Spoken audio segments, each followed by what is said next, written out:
Wow, so we've gone through career, speaking up in your career. Right now, we're going to go into how do you speak up in your relationships?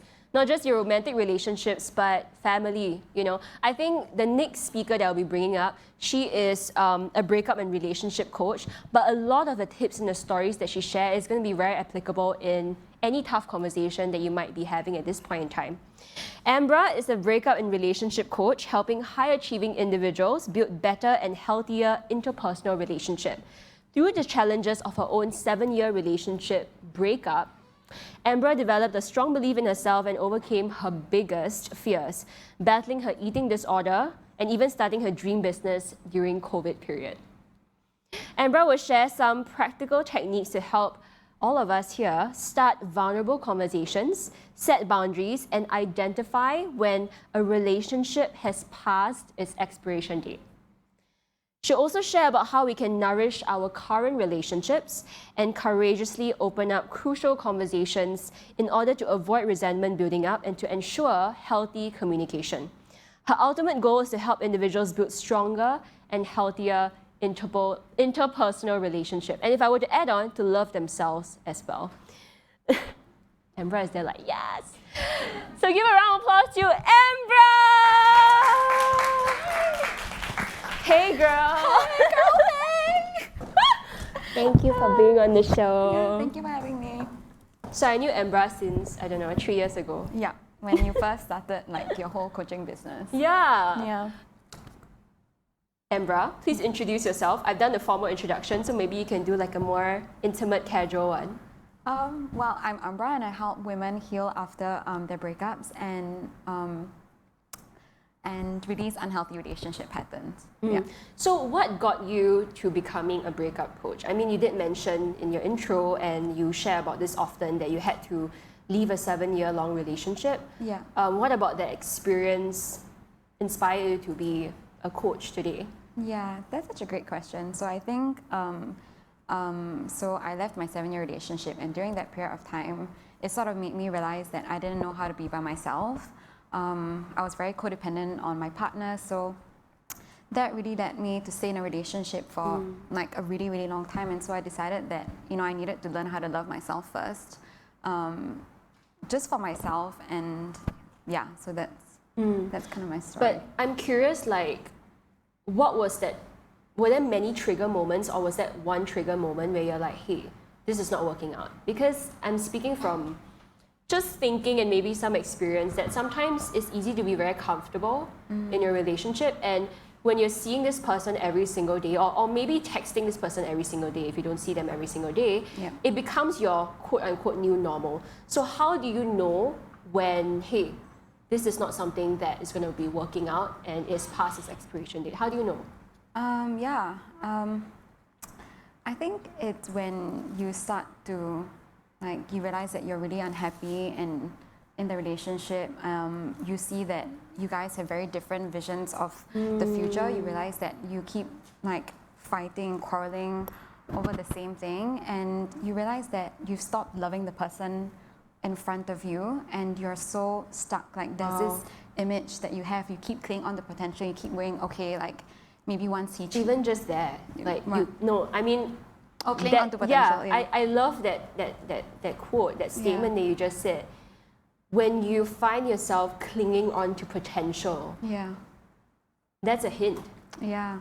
And you're not loving the person that they currently are at this point in time. Yeah, and a lot of people ask me like, how did you leave? Like, I think one thing that really helps you is when you realize when you leave a relationship, you're not just doing it for yourself, but it's also an act of love for your other partner. Because, like, if you can't love him for him, then what is the point of being in that relationship?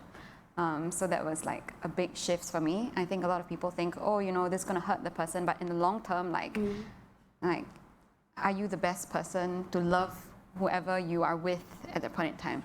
Yeah. Yeah. How do you know when a relationship is like healthy for you versus comfortable and convenient? Like, what are the factors that make up a healthy relationship versus one that is just stagnant and convenient and not going anywhere? Well, I think if it's stagnant and not going anywhere versus healthy, I think that differentiation is maybe like you guys are not growing like together as like a couple, or like you're growing just in completely different ways, and there's like you realize that there's nothing really keeping you guys together. Yeah. But just I think like what's really important for a healthy relationship is also the fact that you guys are separate individuals and you come together like to grow. And I think that was something I really struggled with, because I really used to put my partner at the center of my life, and like everything revolved around him. Like I would literally like not make any plans on Saturdays and just like wait, you know, like, oh, if he's free, then like, so yeah. And I think during this period I lost a lot of friends because I really put like my relationship, my partner first, and I know that like it was really hard for my family as well, because I wasn't as present for them, you know. But I think that's what happened when you're blindsided, when you focus a lot on somebody's potential and you don't have an identity outside of the relationship.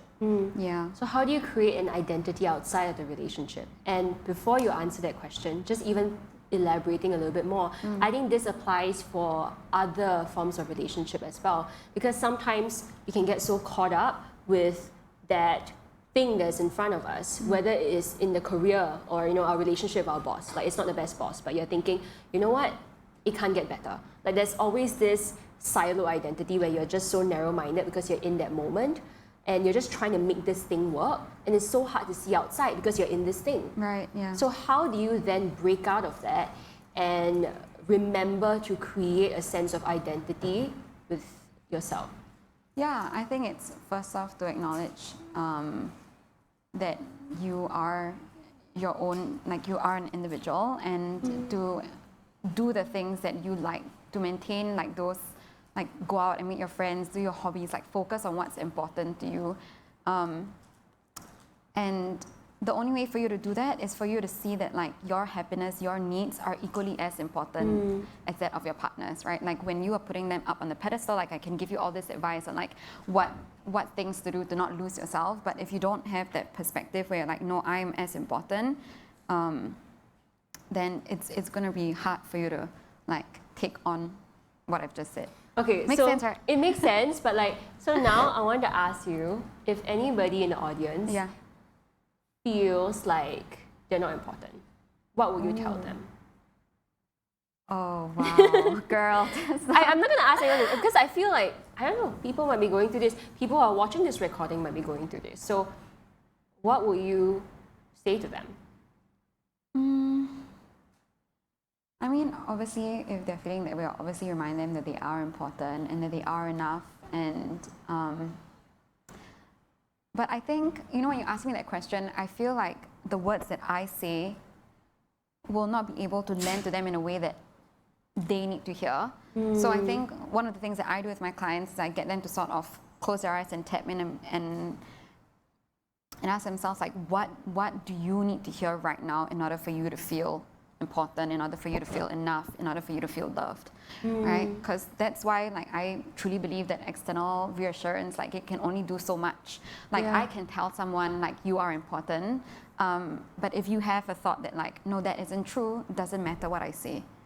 So, oh my gosh, I love what you said. Like, literally, can everybody just hold your heart right now? No, I'm not kidding. Everyone hold your heart. Okay, close your eyes. So cute. And Ambra, ask that. Oh, cool. Well, firstly, maybe think of the emotion that you want to be experiencing in this moment, whether it's a sense of love, happiness, worthiness, like whatever that is. And then just ask yourself, like, what do I need to say to myself? What do I need to remind myself so that I can feel this way?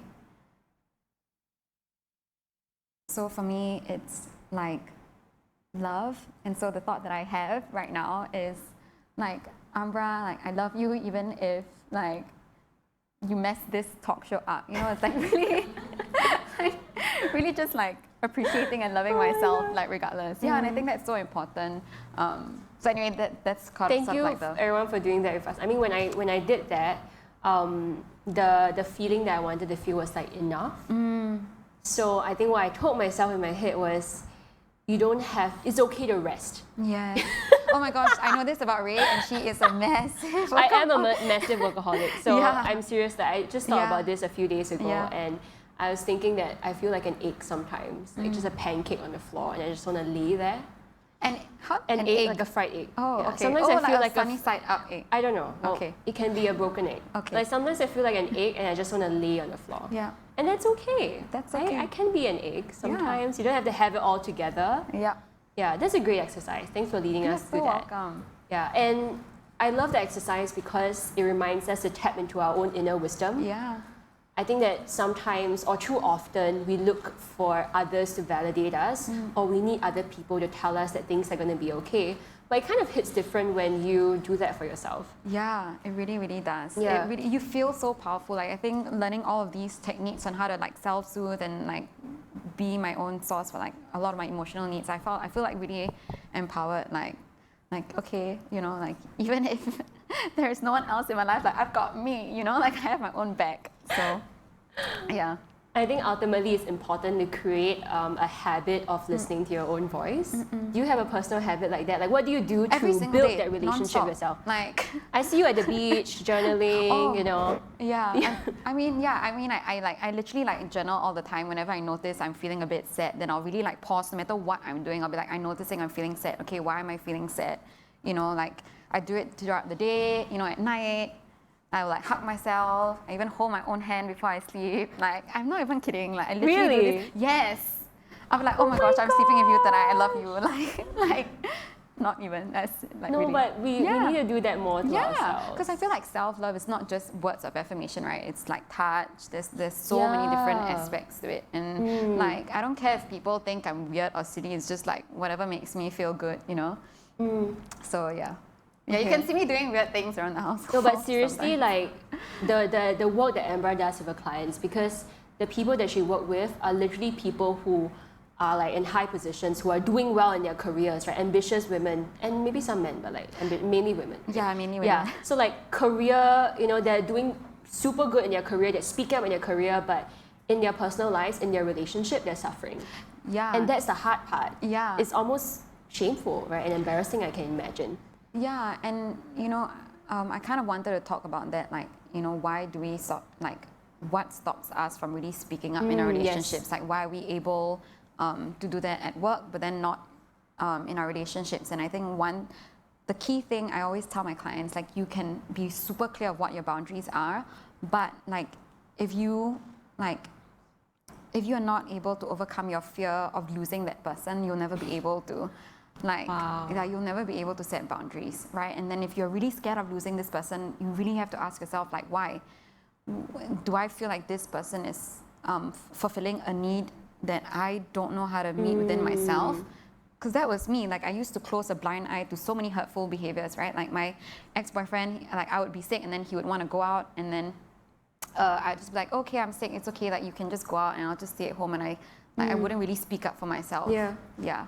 I think what really hit me is when you said, like, there are times that you would turn a blind, I mean, maybe you didn't say this, but the fact that you would turn a blind eye because you were so invested in that relationship, and probably at that point in time feeling like, oh no, I can't give this to myself, I need this person to deliver this in my life. But when you realize you can do it for yourself, and that's why you are literally the embodiment of self-love, right? Like, if you can do it for yourself, you then don't need anybody. And when you don't need anybody, you start loving out of abundance as opposed to fear. Yeah. I like what you say about acceptance. Yeah. Yeah, I mean, that's something that my friend had to tell me too. Yeah.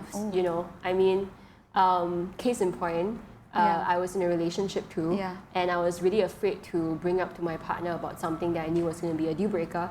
And my friend had to look me in the eye and go like, Ray, are you willing to accept the possibility that this relationship could end? So I asked, what if I'm not?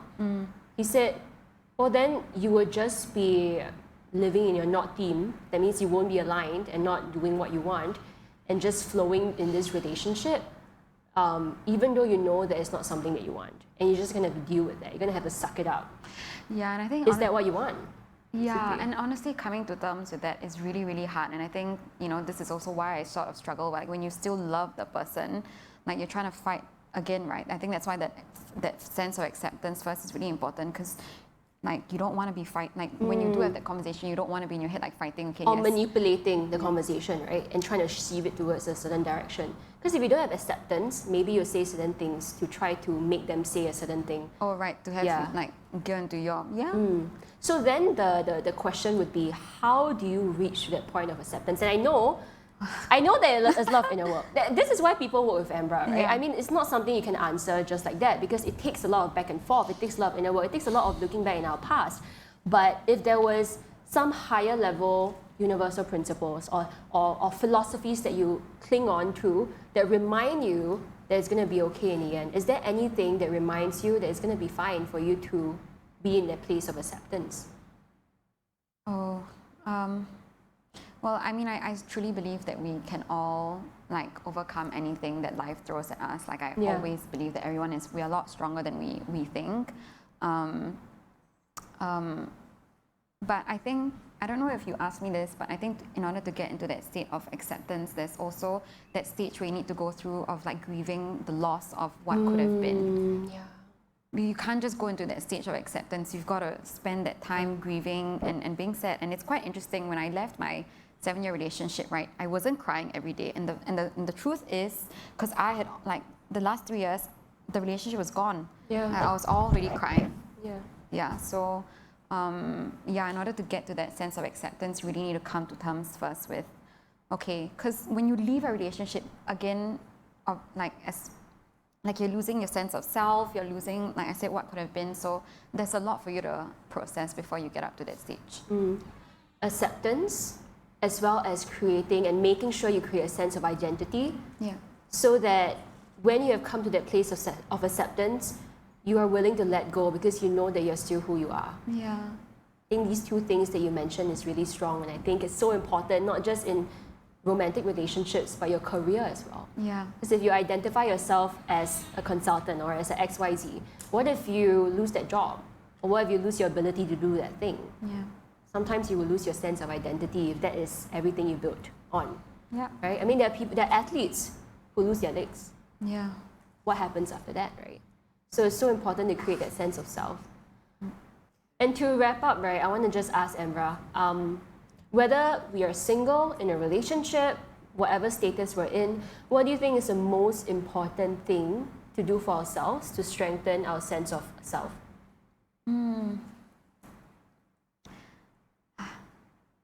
I would say to be kind to yourself and celebrate yourself. Like, if everybody knows one thing about me, She is really good. yeah, I'm always celebrating everything. Like, really be like your number one cheerleader, and even on the hardest days, like remind yourself that like it's okay to make mistakes. Like, and really take the time to be kind to yourself. Really like notice the thoughts that you're having at the end of the day, all those judgments. And then decide, like, is this the way that I want to communicate with myself? Yeah. Right? Because that's just like one set of thoughts that are available. You could always like think like it's okay, like I'm proud of whatever I did, like even if I didn't achieve X, Y, Z. So just monitoring your own thoughts at the end of the day and trying to reframe them as best as you can. Some days it's hard. Some days I'm like, nope. Like. But the one thing that you said that was so powerful, we have many thoughts available to us. And the one thought that isn't helping us, we can move it away and examine the other thoughts we can tap on. Thoughts of kindness, thoughts of, hey, you're doing okay. All those thoughts we can tap onto. And I'm so glad that you shared that, because that practice, I feel, would help in any scenario of speaking up. Thank you, guys. Thanks for creating this space and sharing your experience. Can I hug you? Oh, okay. What? Do I hug you? Okay, now it's your turn to get off the stage. No, I'm kidding. Okay, thank you, Ambra. Thank you. Thank you